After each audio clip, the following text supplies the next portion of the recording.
Hello, in this video, we will learn how to easily deactivate any Facebook account.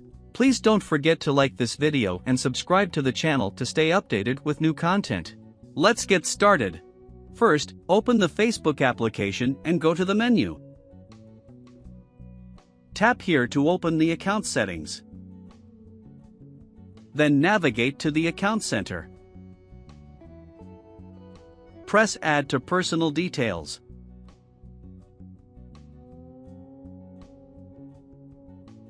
Tap here. As you can see, you can disable or delete your account. Tap here. Here, you need to select the Facebook or Instagram account you want to disable. In this menu, you have two options: disable the account or delete it. Disabling the account is the default option. So we will press here. You will be asked to enter your current Facebook password and choose a reason for disabling your account.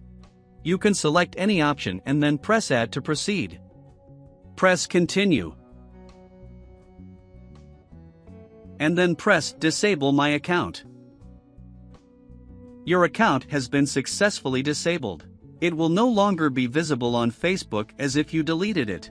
You can reactivate your account at any time by logging in again using your email and password. Finally, please support us by subscribing to the channel and activating the notification bell to receive updates. See you in the next video, God willing.